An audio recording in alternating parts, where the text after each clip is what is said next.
los hebreos. El autor tradicionalmente atribuido al apóstol Pablo, fecha aproximadamente entre el 64 y 68 después de Cristo.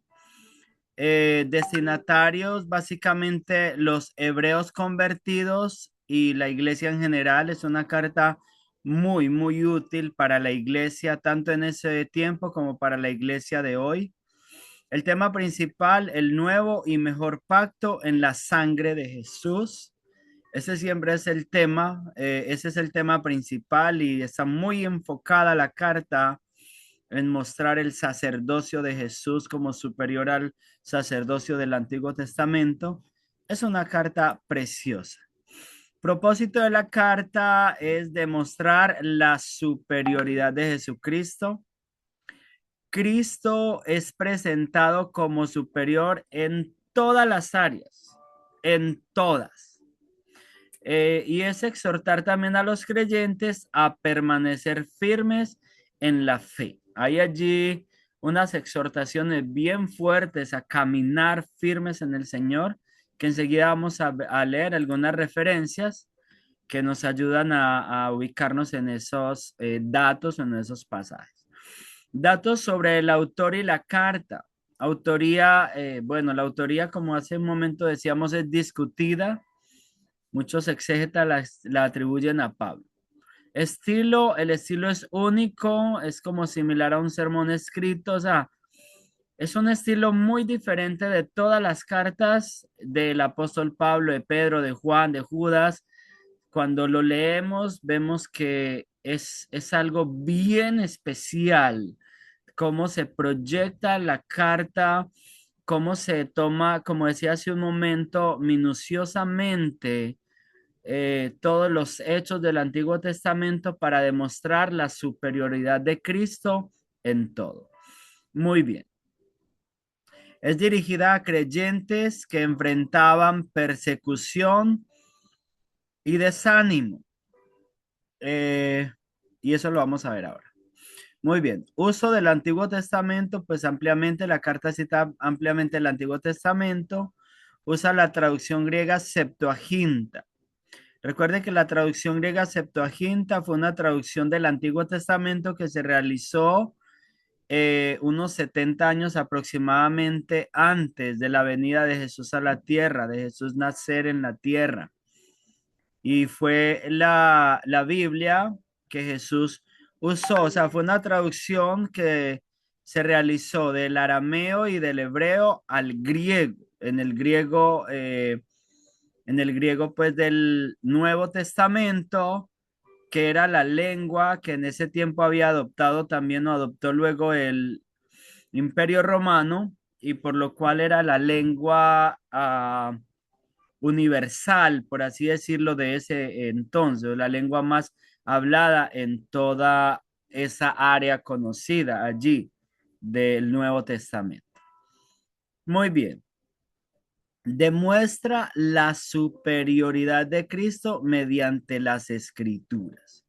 Siempre va a demostrar, y él siempre va a ir a los pasajes del Antiguo Testamento a hacer comparaciones muy magistrales, muy hermosas acerca de esa superioridad de nuestro precioso Salvador Jesucristo.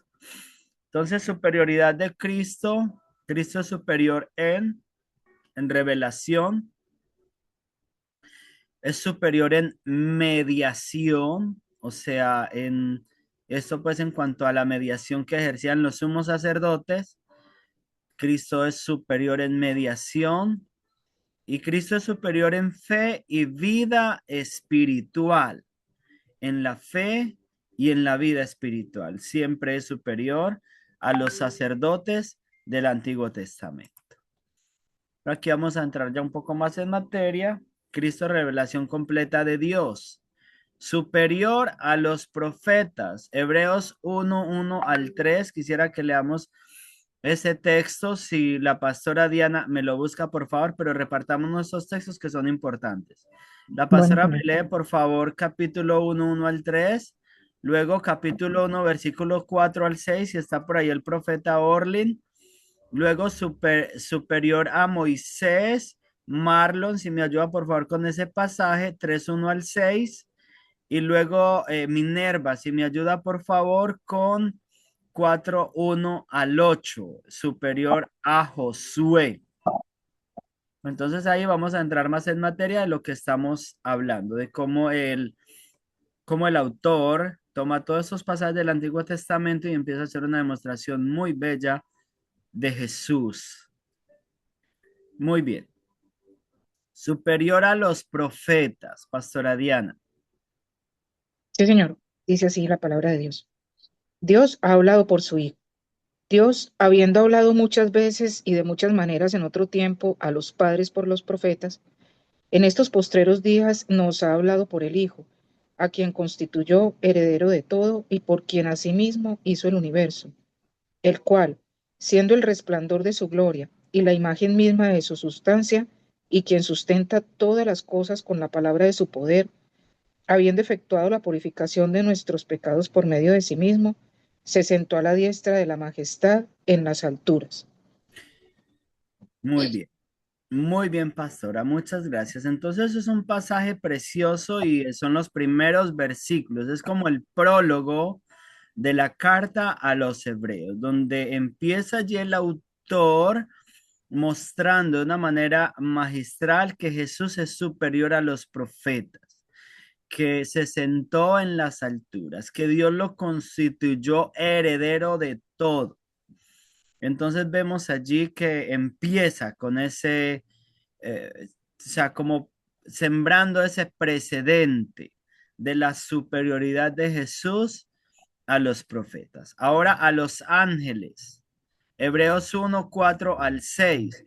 Todo el capítulo 1 y 2 básicamente hablan acerca de eso, solamente que debo reducir porque no podemos leer pues tanto acá. Amén. Está Orlin, adelante. Hebreos 1, del 4 al 5 al 6, con el título El Hijo Superior a los Ángeles. Ha hecho tanto superior a los ángeles cuando heredó más excelente nombre que ellos. 5. Porque a cuál de los ángeles dijo Dios jamás, mi hijo eres tú? Yo te he engendrado hoy. Y otra vez, yo seré el padre y él me será a mi hijo. Y otra vez cuando introduce al primogénito en el mundo, dice, adórenle todos los ángeles de Dios. Amén. Muchas gracias, profeta Orlin, porque es que en este tiempo, bueno, en este tiempo también vemos mucha nueva era donde la gente adora a los ángeles, que le ponen hasta comida a los ángeles y una cantidad de cosas incorrectas, pero en ese tiempo había una desviación muy fuerte hacia la adoración a los ángeles. Entonces, el profeta, o más bien el autor, empieza allí, nos muestra esa supremacía de Jesús sobre los ángeles, que no es un simple enviado de Dios como el ángel Gabriel, por así decirlo, o como el ángel Miguel, el arcángel Miguel, o cualquiera de los otros ángeles enviados a cumplir misiones a la tierra. Allí habla claramente de que a Jesús el Padre le dijo, tú eres mi hijo, yo te he engendrado hoy. Habla allí claramente que dijo, adórenle todos los ángeles de Dios. Habla claramente y dice que el Padre le ha tomado por hijo y el Hijo al Padre por Padre. Y esto no es de que le tomó allí cuando Jesús nació. Bien, ya lo hemos estudiado, que Jesús estaba con el Padre desde antes de la eternidad.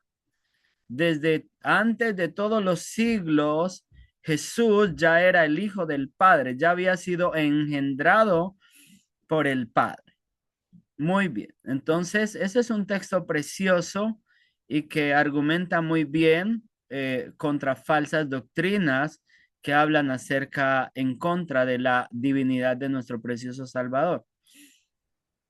Muy bien, superior a Moisés, Hebreos 3:1 al 6.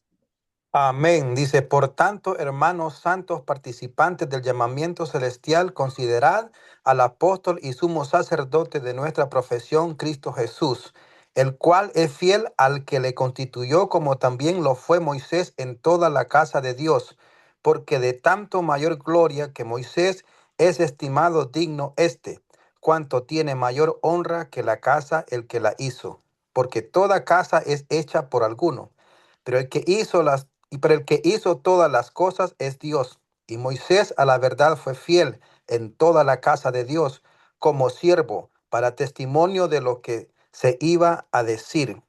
Pero Cristo como hijo sobre su casa, la cual casa somos nosotros. Si retenemos firme hasta el fin la confianza y el gloriarnos en la esperanza. Amén. Muy bien. Muchas gracias, Marlon. Muchas gracias. Y vemos allí precisamente que entonces va a citar, el autor cita a Moisés.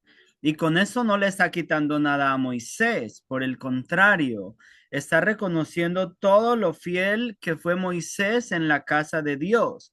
Pero está mostrando la superioridad del Hijo de Dios y termina allí diciendo por cuanto es mucho más, es más superior el que construye la casa que la casa misma, ¿cierto?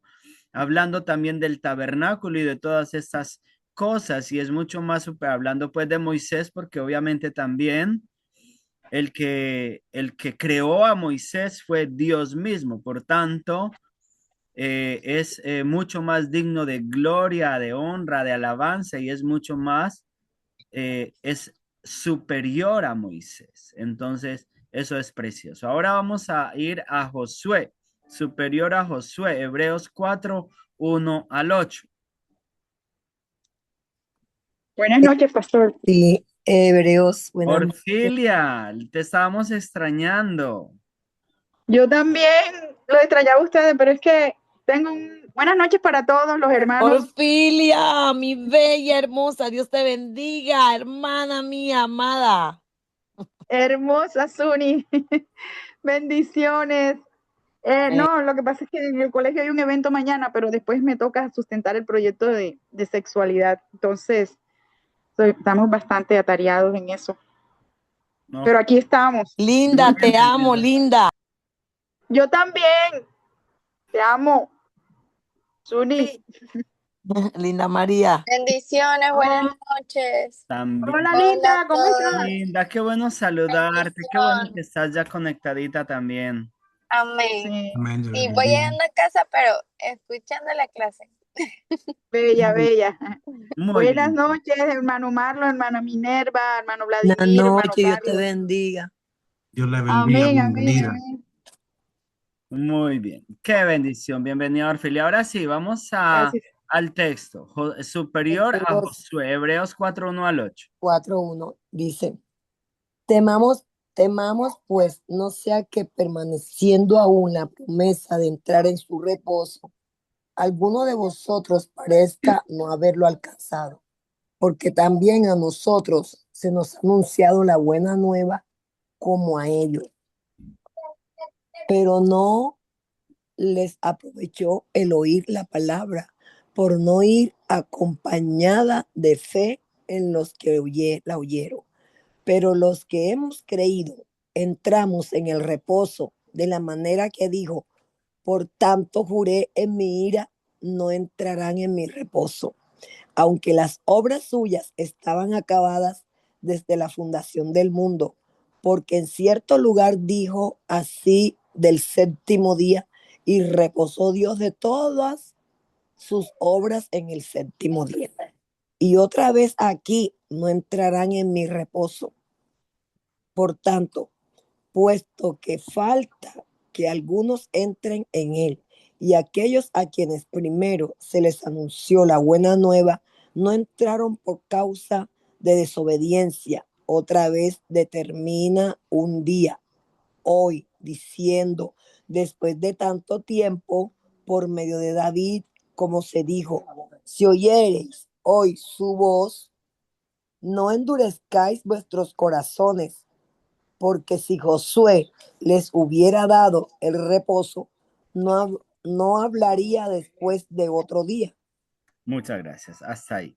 Entonces, ese pasaje pues es hermoso porque está hablando allí de un reposo y también pudiéramos hablar de un reposo superior al día de reposo, porque a veces también en nuestros días muchas personas se pegan de este día como un día pues muy especial. Lo fue en el Antiguo Testamento, era muy especial, pero para nosotros hoy nuestro reposo es Cristo. El reposo Amén. está en él. Y entonces es precioso porque habla allí. Si Josué les hubiese podido dar ese reposo, entonces no hablaría de otro día. Y ese día es cuando, familia, hoy. Ahí dice la palabra de Dios como lo leyó mi hermanita Minerva. Hoy, porque el Hoy. reposo hoy para usted y para mí es Cristo. Jesús es nuestro reposo. Amén. Y no podemos esperar hasta mañana para reposar en nuestro precioso Salvador.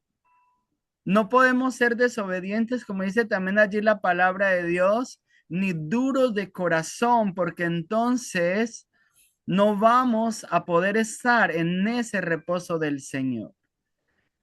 Si oyeres hoy su voz, no endurezcáis vuestro corazón como ellos. Y el Señor juró que no entrarían en su reposo.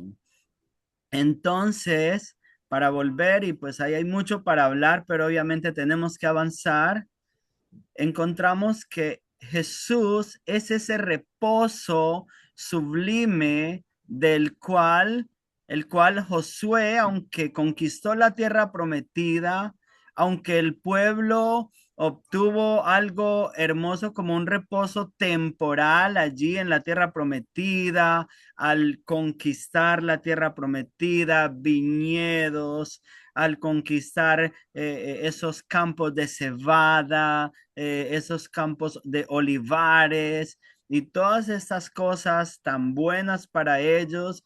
Y cuando terminó la conquista, hubo un descanso para ellos de la guerra y tuvieron paz por mucho tiempo y fue algo lindo.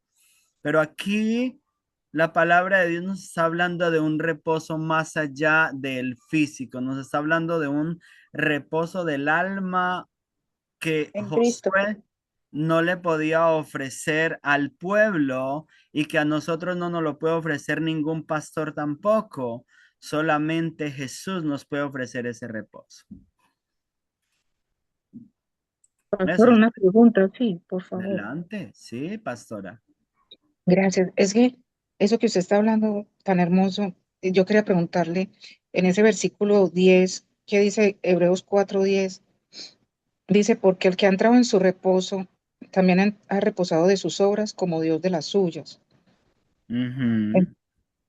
O sea, pues ese reposo, no, lo que usted dice es un reposo para hoy, ¿cierto? No es un Para reposo, hoy. sí, que uno diga, no, es en la vida eterna, no, es para hoy. Pero ¿qué significa eso? Que porque el que ha entrado en su reposo también ha reposado de sus obras. Ha reposado de sus obras, pastora, porque, eh, o sea, el agradarle a Dios en realidad no es por obras, sino por deleite en el Señor y por fe. O sea, en sí, la obra se cuenta como un trabajo, también lo explica, se explica en otra parte de la Biblia, se cuenta como un trabajo. Ahora, no que no actuemos para Dios, sino que no trabajemos para Dios, pero trabajamos en un reposo, en un deleite, en un descanso, en un estado en el que sabemos que, o sea, de alguna manera ya le somos agradables a Dios. Y lo que nosotros hagamos para Dios lo debemos hacer en amor para servirle, o sea, en amor para servirle a Él y bueno, en el deseo de agradarlo a Él como, como el hecho de conquistar almas para el Señor y todo esto. lo hacemos precisamente desde esa posición de reposo. Recuerde que también hay un texto bien lindo en Colosenses que dice que estamos sentados con Cristo en los lugares celestiales. Está hablando, todavía estamos acá en la tierra, pero está hablando de una posición espiritual que ya Dios compró como, ya compró para nosotros. Entonces, básicamente es como ese reposo, porque el que ha entrado en su reposo también ha reposado de sus obras. O sea, ya no es por obras, sino por fe. Pastor. Adelante, hermano. Cuando Muchas gracias. fueron cada Sí, integrante de pastor. cada tribu a espiar Jericó, Ujú. solamente dos creyeron que fue José y Caleb, y los demás murmuraron y dejaron de creer, ¿verdad? Entonces, los que no creyeron, a esos también se refiere que no entraron, o sea, no descansaron en el reposo del Señor, ¿verdad? No entraron en el reposo, sí, exacto, no entraron a la tierra prometida y o sea, ahí era un reposo figurado, ¿cierto? Ujú.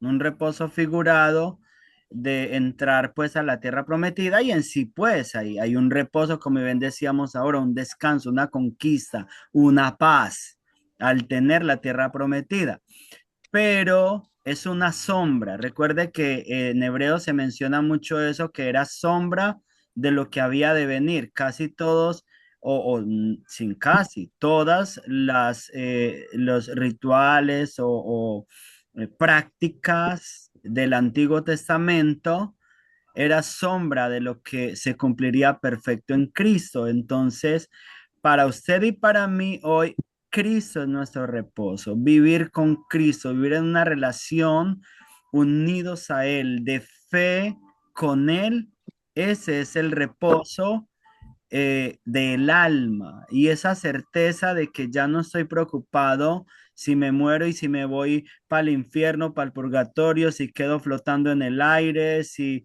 me voy para la rueda de Sinsasar, es que algo así, una rueda, de que creen los de la reencarnación. Entonces, ese reposo del alma es el que encontramos en Jesús y aquí en Hebreos está hablando de ese reposo. Y no, obviamente que en la eternidad va a ser pleno, pero desde ya lo empezamos a experimentar.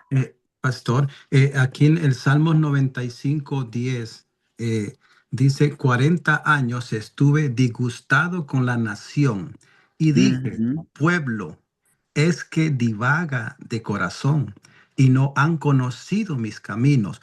Por tanto, juré en mi furor que no entrarían en mi reposo. ujú. Entonces, ¿qué está resumiendo ahí? Que no entraron por falta de fe, por no creer, por estar divagando en muchos pensamientos, sino simplemente centrarse en creer en la promesa en ese momento. El Señor juró, no entrarán en mi reposo. Y obviamente ya sabemos que todos ellos murieron y no entraron a la conquista.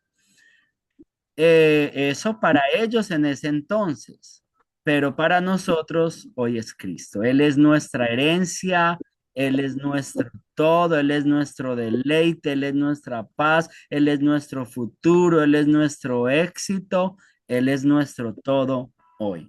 Y el alma que descansa en Jesús, el alma que encuentra a Cristo, el alma que tiene una buena relación con Cristo, esa alma ya disfruta de un reposo el cual el Espíritu Santo viene y mora con él y le ayuda y le da fuerzas para caminar todo el tiempo y para que luego obviamente podamos ya entrar en el reposo eterno. Pero desde aquí empezamos a disfrutar de las delicias de ese reposo que tendremos eternamente con el Señor en la tierra. Bueno, valga la redundancia, o más bien en el cielo.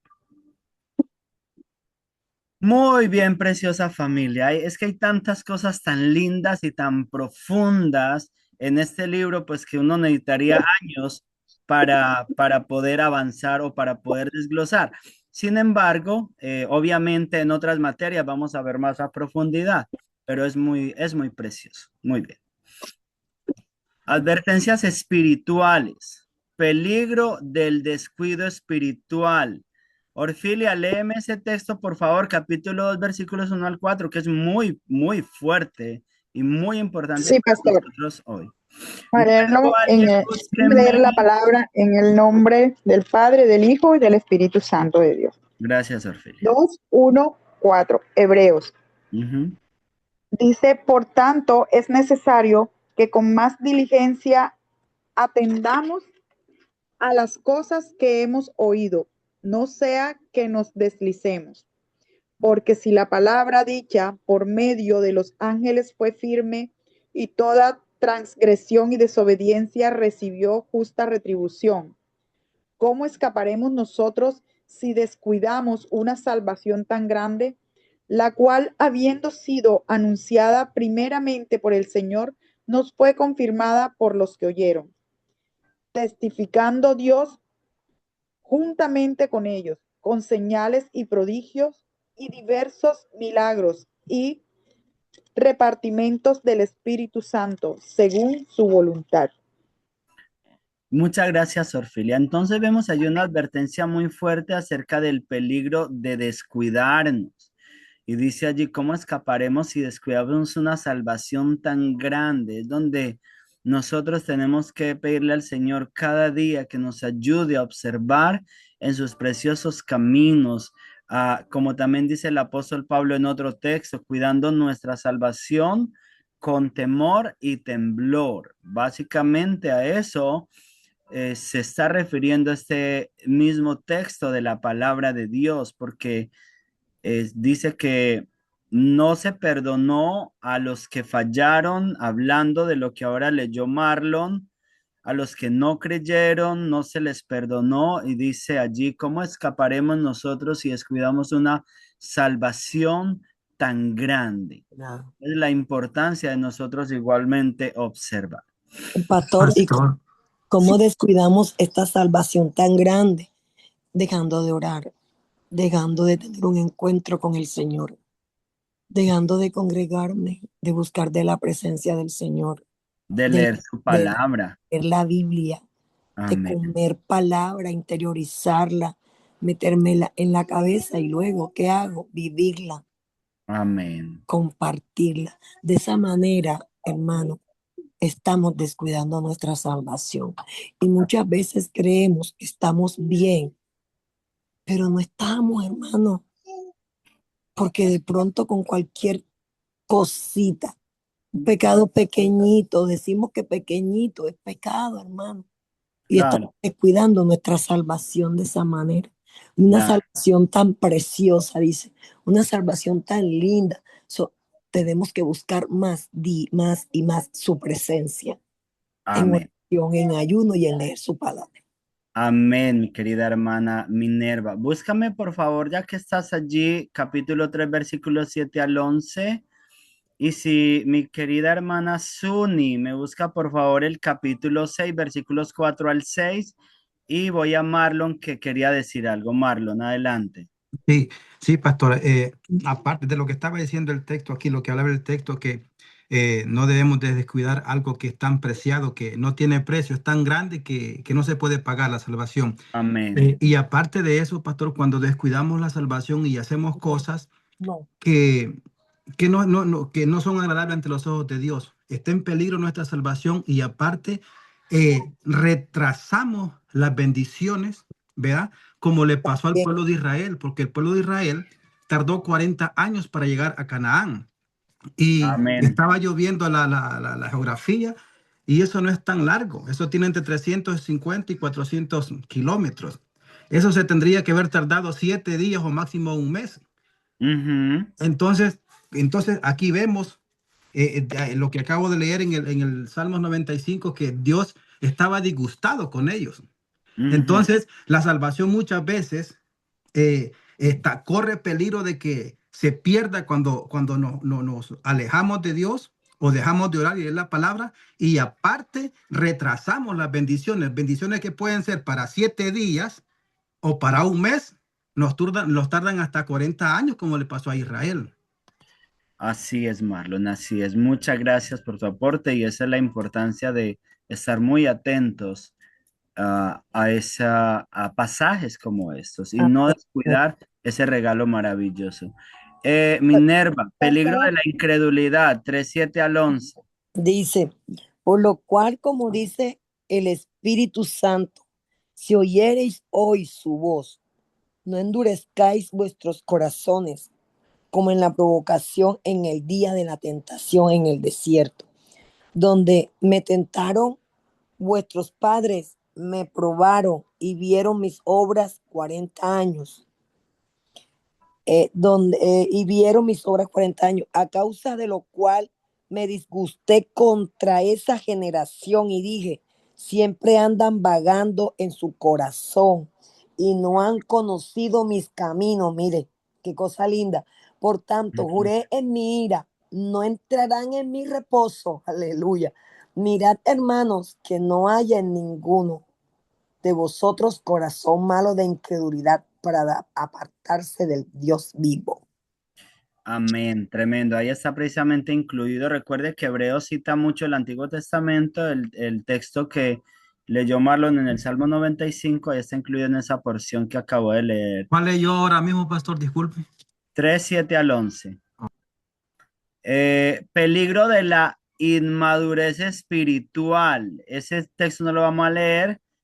Y peligro de apartarse del camino. Suni, por favor. 6:4 al 6. Amén. Palabra de Dios en el nombre del Padre y del Espíritu Santo. Porque es imposible que los que una vez fueron iluminados y gustaron del don celestial y fueron hechos partícipes del Espíritu Santo y asimismo gustaron de la buena palabra de Dios y los poderes. Wow, se me perdió. Y los poderes del siglo venidero y recayeron, sean otra vez renovados para arrepentimiento, crucificando de nuevo para sí mismos al Hijo de Dios y exponiéndole a vituperio.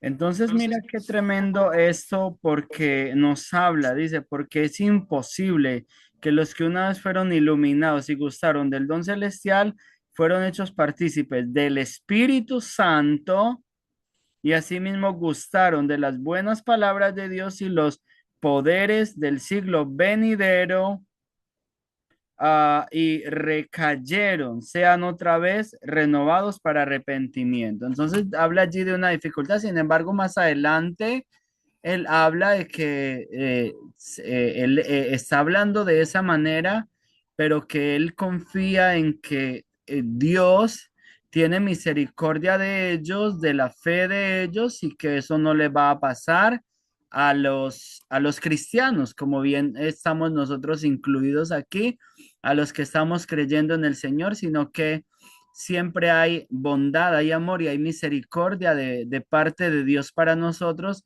que hacemos su obra y sobre todo que venimos y nos arrepentimos pues de todo corazón, porque obviamente hay que reconocer que todos fallamos, pero, pero nos hace advertencias muy fuertes allí, la preciosa palabra de Dios, las cuales no podemos ignorar. Muy bien. Ahora, Cristo como gran sumo sacerdote. Entonces, recuerde que estábamos hablando hasta allí de la superioridad de Jesús, de los profetas, de los ángeles, de Moisés, de Josué, todo esto, y también hablamos bastante allí de unas advertencias. Y ahora vamos a hablar de la superioridad en capacidad. En el capítulo 4, versículos 14 al 16, pues especialmente hasta el capítulo 5, 6, casi hasta el 7, creo, se enfoca en un tema de Melquisedec. ¿Se recuerdan quién era Melquisedec? Melquisedec, para que nos ubiquemos, fue un sacerdote que le apareció a Abraham cuando Abraham venció en la guerra a 5 reyes de Kedorlaomer, algo así, unos 5 reyes de allí de Sodoma y Gomorra y de ese territorio de allí. Y le dio el diezmo. Entonces dice que Melquisedec le salió al encuentro cuando él venía de la guerra y Abraham le dio los diezmos de todo a Melquisedec y Melquisedec lo bendijo y termina allí diciendo, y sin lugar a dudas, el menor es bendecido por el mayor, hablando de que Abraham era menor que Melquisedec y habla de Melquisedec como sacerdote de Salem, esto es sacerdote de paz y también sacerdote de allí de la ciudad de Jerusalén. Salem es lo que luego sería Jerusalén, pero en sí también dice rey de paz o sacerdote de paz. Entonces, allí nos va a hablar de una manera muy especial de cómo Dios estableció una línea sacerdotal incluso antes de que viniera la línea sacerdotal de Aarón, porque la línea sacerdotal de Aarón vino aproximadamente 400 años después de Abraham, 400, 500 años después de Abraham. Y en Melquisedec lo que podemos ver es una teofanía de Jesús en el Antiguo Testamento. Teofanía, recordemos que una teofanía es una manifestación de Jesús en el Antiguo Testamento. Entonces, por eso va allí a hablar el escritor de la carta a los hebreos del sacerdocio de Jesús, que es superior a los sacerdotes de la línea de Leví, basándose en este Melquisedec, que era sacerdote del Señor y sacerdote de allí de Salem. Muy bien, pero leamos ese texto, capítulo 4, versículos 14 al 16, y Carlos me lo lee, por favor. Luego tenemos 7, 26 al 28, si la pastora Diana me lo lee, por favor. Y luego Superior en Ministerio, capítulo 8, versículos 1 al 2. Si el profeta Orlin me lo lee, por favor, le agradezco. Amén. Del 14 al 16 dice, por tanto, teniendo un gran sumo sacerdote que traspasó los cielos, Jesús el Hijo de Dios, retengamos nuestra profesión, porque no tenemos un sumo sacerdote que no pueda compadecerse de nuestras debilidades, sino uno que fue tentado en todo según nuestra semejanza, pero sin pecado. Acerquémonos pues confiadamente al trono de la gracia para alcanzar misericordia y hallar gracia para el oportuno socorro. Que ese texto a mí me encanta, es precioso porque habla de ese, o sea, yo siempre, o sea, o en muchas ocasiones vengo así a Jesús, a ese trono de gracia, a ese trono de amor, a ese trono de misericordia, donde nos dice, acercaos pues confiadamente al trono de la gracia. Entonces habla de esa superioridad en capacidad para perdonar, para socorrer y para entendernos, porque sufrió lo mismo que nosotros sufrimos. Ahora vamos a leer superior en carácter, 7, 26 al 28. Sí, señor. Dice así la palabra de Dios, porque tal sumo sacerdote nos convenía, santo, inocente, sin mancha, apartado de los pecadores y hecho más sublime que los cielos, que no tiene necesidad cada día, como aquellos sumos sacerdotes, de ofrecer primero sacrificios por sus propios pecados y luego por los del pueblo, porque esto lo hizo una vez para siempre, ofreciéndose a sí mismo. Porque la ley constituye sumos sacerdotes a débiles hombres, pero la palabra del juramento, posterior a la ley, al Hijo, hecho perfecto para siempre. Mire qué precioso empieza ese texto, pastora Diana. Dice, tal sumo sacerdote nos convenía, santo, inocente, sin mancha, apartado de los pecadores y hecho más sublime que los cielos. Esa expresión es muy poderosa porque está hablando que más sublime que los mismos cielos es aquel que los creó. ¿Quién puede haber más sublime que los cielos, sino el mismo creador de los cielos? Entonces está hablando allí una superioridad acerca, perdón, y además de esa pureza, de esa santidad, de esa inocencia de nuestro precioso Salvador, para que así también nosotros lo imitemos y para que así también confiemos en esa superioridad como nuestro Salvador. Superior en ministerio. Capítulo 8, versículo 1 y 2. ¿Lo tiene el profeta Orlin? Amén. Hebreos 8 del 1 al 2, el mediador del nuevo pacto. Ahora bien, el punto principal de lo que venimos diciendo es que tenemos tal sumo sacerdote, el cual se sentó a la diestra del trono de la majestad en los cielos, ministro del santuario y de aquel verdadero tabernáculo que levantó el Señor y no el hombre.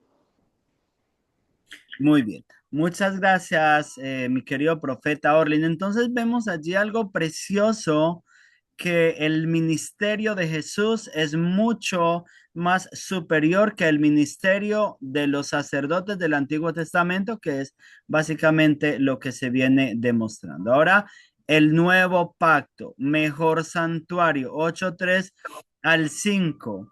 Minerva, si me puede colaborar con ese pasaje. Y luego, no, ahí ya tenemos pasaje muy largo, no lo vamos a leer. Pero ese pasaje de 8:3 al 5 sí vamos a leerlo, si me hace el favor, mi hermana Minero. Bueno, dice, porque todo sumo sacerdote está constituido para presentar ofrendas y sacrificios, por lo cual es necesario que también éste tenga algo que ofrecer.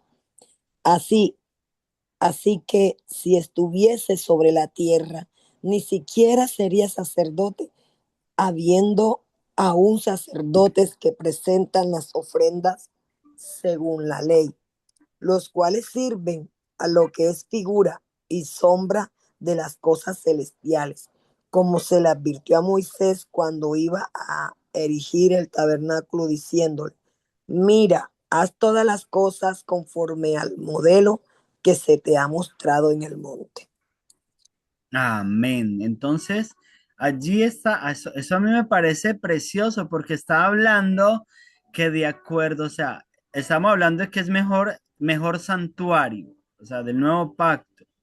Y está hablando que en el cielo hay un tabernáculo y que a Moisés se le mostró, allí en el monte se le mostró la figura del tabernáculo del cielo, y por eso Moisés hizo el tabernáculo que hizo, pero lo hizo solamente como una sombra. Ahora imagínense la gloria del tabernáculo que hizo Moisés en el desierto, que era como un pedazo de cielo en medio de ese desierto. La gente estaba en el desierto cuando entraban al lugar santo, era como entrar al cielo literalmente, pero era solo una sombra. ¿Tú te imaginas cómo será ese tabernáculo en el cielo?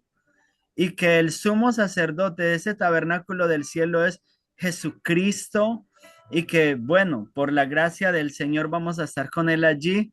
Eso es muy precioso, por lo cual vemos que es superior en ese nuevo pacto. Muy bien, mejor pacto basado en mejores promesas. Si quiere, toma nota de esos textos porque ya no los podemos leer, ya se nos fue el tiempo. 8:6 al 13. Mejor servicio sacerdotal, 9:1 al 22. Mejor sacrificio, 9:23 al 26. Esos textos son hermosos. Todos son muy bellos. Exhortación a la constancia. Firmes en la salvación, 10:35 al 38. Es un texto precioso. Firmes en la fe, 10:39. Firmes en la paciencia, 12:1 al 3. Firmes en santidad, 12:14 hasta el 13:17, que está hablando allí, especialmente el capítulo 12 y 13, que ya es el último capítulo, habla de la necesidad de mantenernos firmes. Habla allí de unas instrucciones muy bonitas para el pueblo de Dios, para nosotros como iglesia, y de la firmeza que debemos mantener en el Señor. Luego vamos a ver que en el capítulo 11 nos habla de la fe. Todos conocemos el capítulo 11 de Hebreos como la galería de los hombres y las mujeres de la fe del Antiguo Testamento, la galería de los famosos del Antiguo Testamento, por así decirlo, pero famosos porque le creyeron a Dios. Entonces, la definición de la fe en el capítulo 11, versículos 1 al 3, que es donde vemos después la fe, la certeza de lo que se espera, la convicción de lo que no se ve, y sigue allí hablando de una manera muy linda, definiendo la fe, que ese texto es muy conocido para nosotros. Ahora, ejemplos de fe en el Antiguo Testamento, ahí está escrito pues cómo empieza a hablar de Abraham, de Isaac, de Jacob, de los jueces, de David y de muchos hombres de fe del Antiguo Testamento, especialmente hasta los jueces es que termina siendo pero también luego incluye un poco a los profetas y a todos los que fueron perseguidos por la fe. Muy bien. Luego, la fe es perfeccionada en Cristo, Hebreos 11, 39 y 40. Luego vamos a tener aquí 7 afirmaciones de Cristo en Hebreos. Me quedé con las ganas de que leamos este texto. Hebreos 11, 39, 40. Marlon, ¿me lo puede leer, por favor? Amén, pastor. La fe es perfeccionada en Cristo. 11, 39, 40 dice, y todos estos, aunque alcanzaron buen testimonio mediante la fe, no recibieron lo prometido, proveyendo Dios alguna cosa mejor para nosotros, para que no fuesen ellos perfeccionados aparte de nosotros. Amén. Muy bien, entonces ahí nos está mostrando de una forma muy linda que en Cristo es donde realmente se viene a perfeccionar la fe, que ellos, aunque recibieron todas estas promesas y murieron saludando todas estas promesas, no fueron perfeccionados antes de nosotros, sino que Dios incluso guardó algo mejor para nosotros en Cristo. Y luego lo vamos a obtener todos juntos en el reino venidero. Muy bien. 7 afirmaciones de Cristo en Hebreos. Ahora sí, en Hebreos básicamente capítulo 1. Primero, que es heredero de todo, que es creador, que es imagen de Dios, que es resplandor de la gloria de Dios, que es sustentador de todas las cosas, que es salvador y que es Señor exaltado. Luego, Jesús y la vida del creyente. Jesús es el autor y consumador de la fe. La fe crece por el oír la palabra de Dios. Tenemos un mejor pacto y mejores promesas en Cristo. Y la vida cristiana se vive con los ojos puestos en Jesús. Muy bien, y aquí vamos a tener una corta tarea, pero muy, muy importante para nosotros, muy práctica, que es leer Hebreos capítulo 11 completo, el capítulo 11 solamente, no todos los capítulos, identificar 3 personajes de fe y escribir qué aprendió de cada uno. O sea, leerlo y escribir. No necesita ser muy largo, puede ser unas líneas relativamente cortas que escribes de qué aprendió de cada uno de esos hombres de fe. Luego escribes una oración pidiendo fortalecer su fe. Escribes una corta oración también allí, en el mismo trabajo, en la misma tarea. Y memoriza Hebreos 12:2, por favor.